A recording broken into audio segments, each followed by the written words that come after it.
Smile for the camera, you pretty little cabochon, you. Yeah, you like showing off, huh? How long you been modeling for?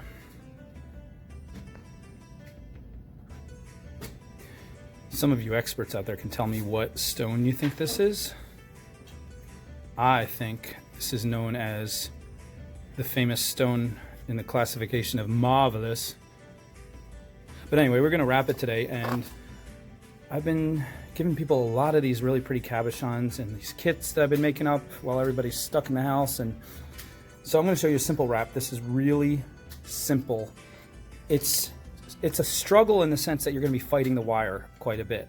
So you're gonna have to put on your tough girl or boy pants and be ready to not give up and not get frustrated and, you know, fight that wire. But it's simple in the sense that you don't need to learn a really complex pattern of weaving. And it's simple. It will highlight the stone, whatever stone you use.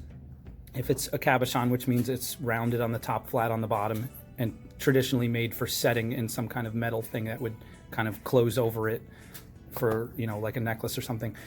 So what you need is a thick gauge and a thin gauge. That's it. It's pretty much, you need something about 18 or 16 gauge to wrap around it and make a loop.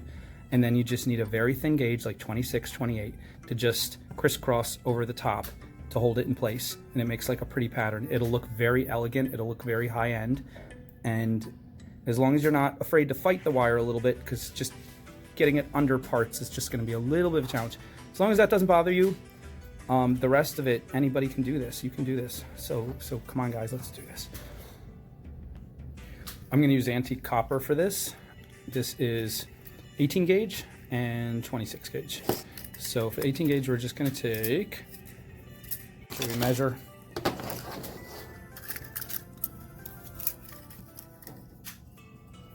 Let's take about 20 inches, a little less than 2 feet, just like 42 centimeters, somewhere around there.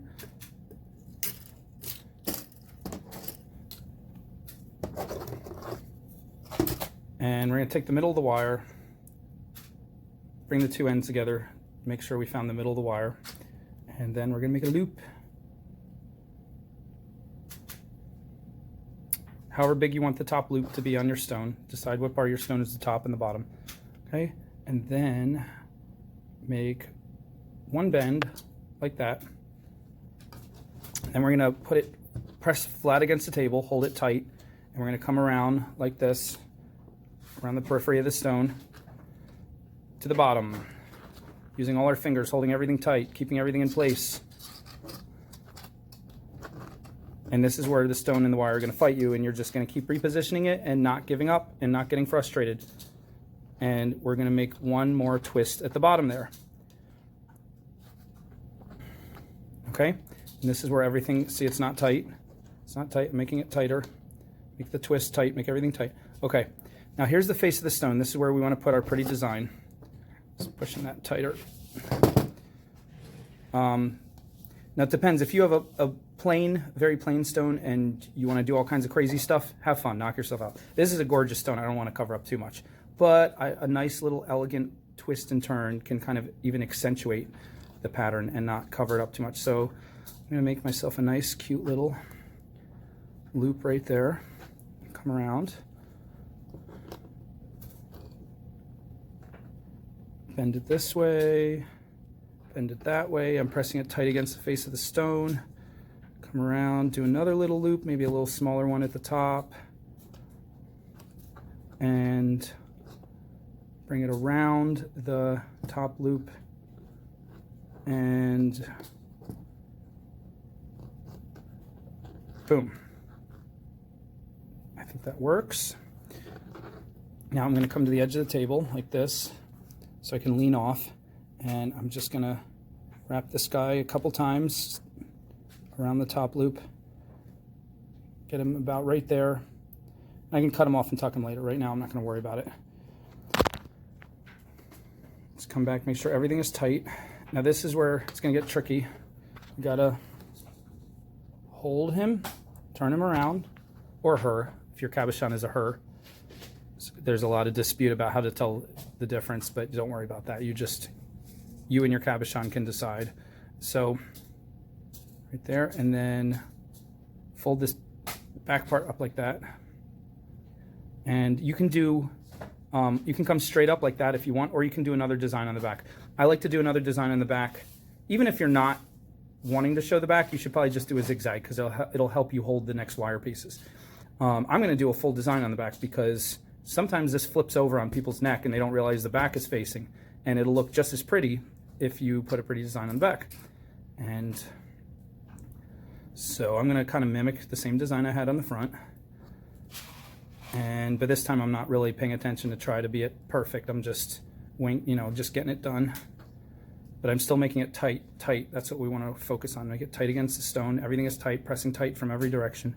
And again, the first time you do this, it's not going to be perfect. It's going to be a little messy. So just do a bunch and don't stress and don't be mad at yourself. Like, here's me. I've done this a bunch of times and mine is still messy. I haven't done it in a few months, and so I'm cutting that off with a little bit of a tab so I can tuck it. Right there. Boom. And if it sticks out and scratches at all, you got to grab it. It's a little tricky, but you got to grab it and pull it back out and cut it a little tiny bit more, even if it's a 0.5 millimeter. Okay? Now, this guy, now you can wrap down across to get a cool effect. You can even wrap down even over the face of the stone. You can wrap, depends how much wire you have. I gave myself very little wire.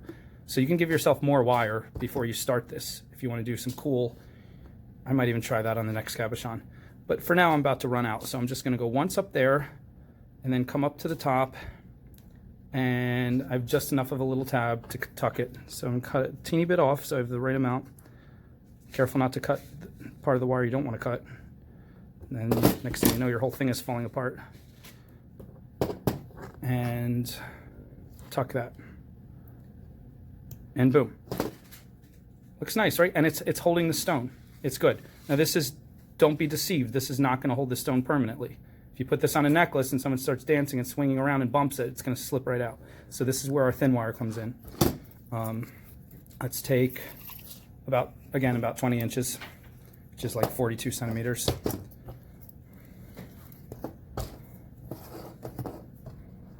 Cut it. This is 26 gauge. Again, you can use 24, 26, 28, 30, anywhere in that range. Really thin wire. Now you can start it anywhere where there's kind of a loop. Sometimes I like to just start it at the top and then come down. This time I'm going to be different. I'm going to start right here from this loop because this is a nice loop to grab onto. So I'm sliding it through, and I'm going to bring the two wires together because I want to get it to the middle again, have two equal pieces. This doesn't matter too much, but it's just nice. And now I'm going to go, now you can use the table to help you, or you can just pick it up like this or whatever works, but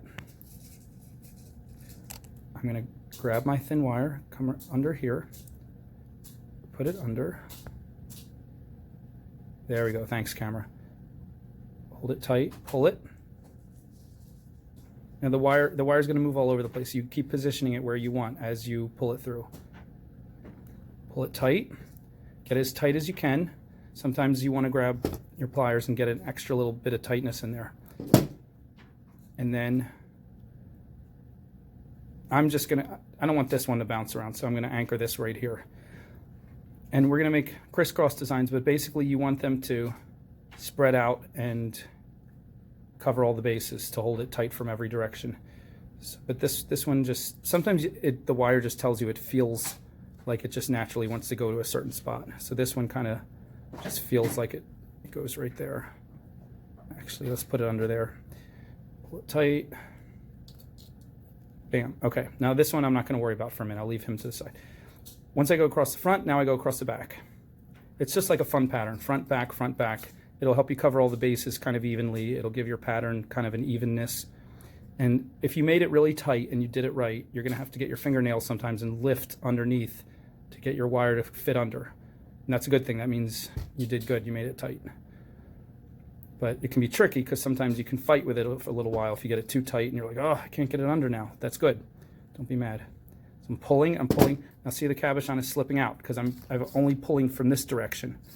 Just push it back in. come all the way around. Now we want to go all the way across to the other side because we want to balance it. So we're going to come under here.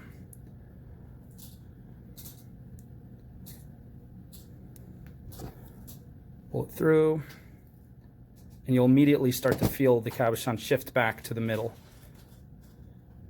Now, what seems like the most basic thing to do next is to go to something that's nearby.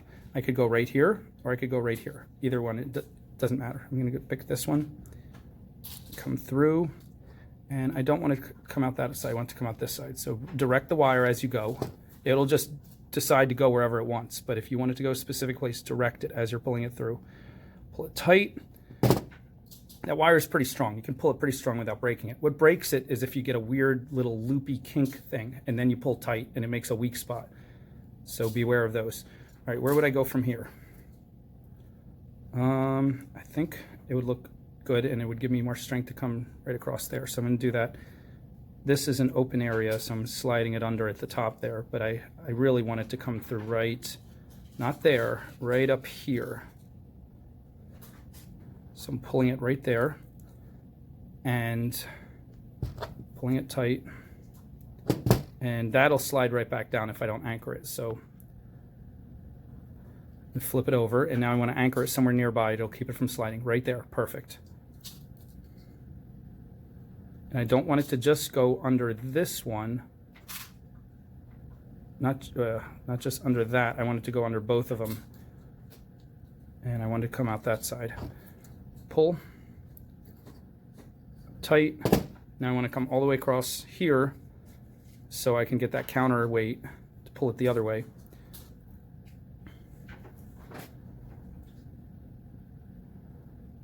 And I'm also looking for the beauty. I'm not just looking for the what's it called, for the stability. So as we're coming across and crisscrossing, we want to pick angles that look pleasing. And you know, that's a toss-up. Sometimes you're not sure, sometimes you can't, but you just do your best.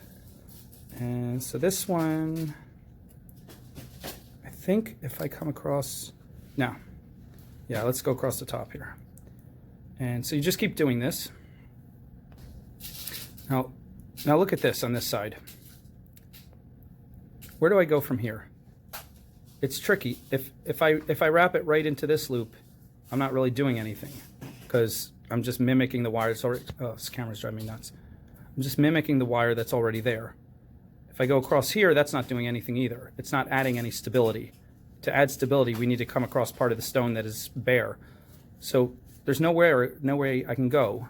Everywhere I go, it's, you know, I technically could come all the way down there, but that's kind of weird. So what you do in this case is you can thread it, like diagonally thread it under the big wire several times to move it to a better location. So this here, this little junction is a better location. So I'm going to thread it about 3 times through here diagonally, and it makes a pretty pattern. So I can get it right here. And then from here, I can go back across to there and cover up that part. So just pull it through, and as you start to loop it and loop it, you'll see the diagonal pattern form. See, I'm pulling it through, but I'm also pulling it down a little bit. Let's see if I can get the camera to show you that. See, diagonal starting to form there. And one more, and I'm in.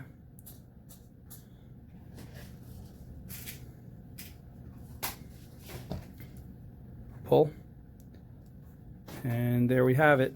Now I'm in a key position to come across here. I have to lift with my fingernail a little bit, get that in there, pull, boom, come around.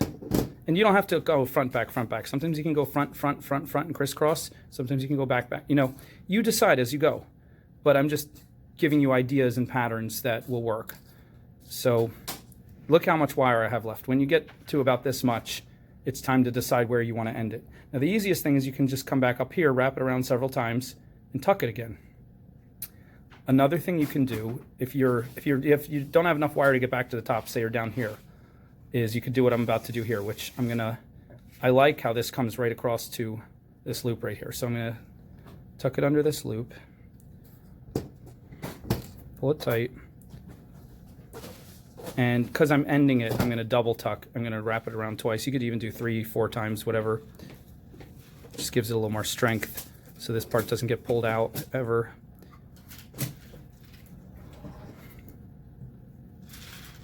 And it's tricky in the beginning. The wire will bounce, it'll move, it'll go where you don't want it to. You just keep messing with it. You'll start to get a hang of it.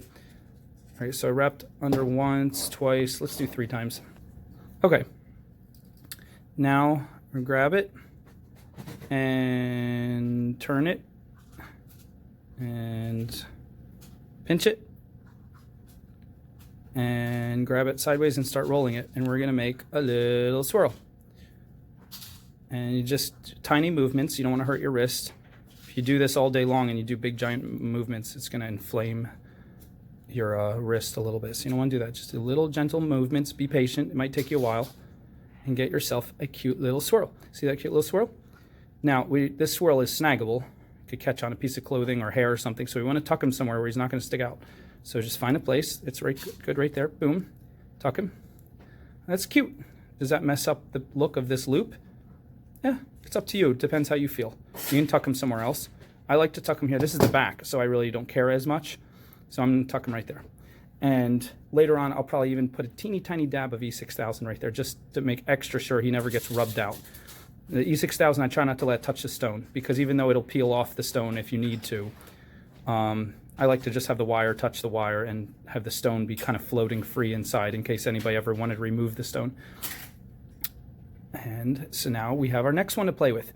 And see, the stone is already so much more secure because of these few that I've added that I'm pretty much 2/3 of the way there. Once I take this guy and fill in the missing parts, and there's no right or wrong. You can come across here, you can do this, whatever you think looks good. But you want to kind of, fill in a lot of the missing parts because it looks good and it adds stability. Once I use up the rest of this wire, and maybe I'll tuck this wire up at the top, maybe I'll make another curlicue, but then I'll be done. 2 pieces of wire, that's it. And this will look super elegant and someone will love it, hopefully. I mean, when you make yours. I mean, I'm not saying mine is that great, but when you make yours, it's going to be amazing because I believe in you. Okay, let's see. One more thing. You see how this is starting to slide up like that? Oh, that's not what I want, or maybe it is. But in my case, it's not what I want. I want it to stay down connected to that little junction.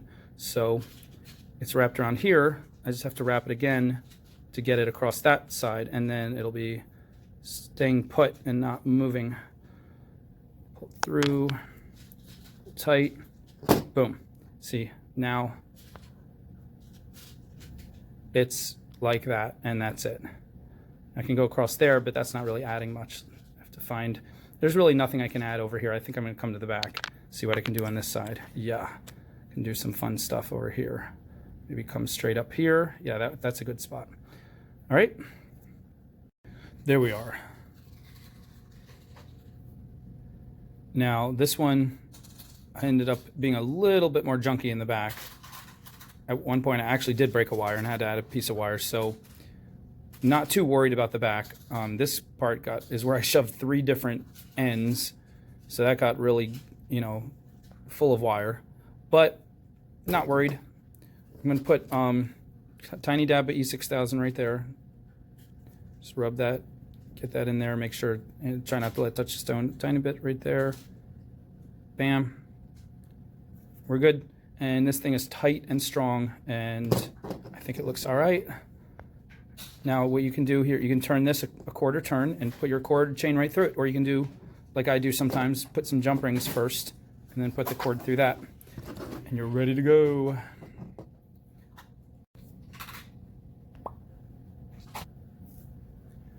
Continuing my new trend of adding 2 different color cords. It kind of thickens it up and adds like a nice blend. And if you already have the clasp on it, what you do is you cut the other one, take the end, tie it and glue it right there. So then you just have the one clasp on each side. The clasp on the one side, and then the part the clasp will grab onto on the other side. Again, you cut your other cord and just tie it right below. Put a dab of glue so it doesn't unwind.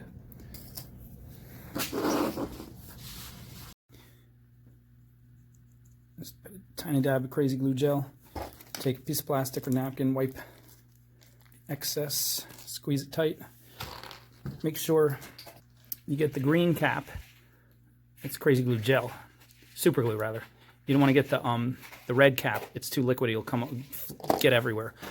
You get 2 of these still at the dollar store. Best deal, because they'll sell you 1 of them at an art store for like $3.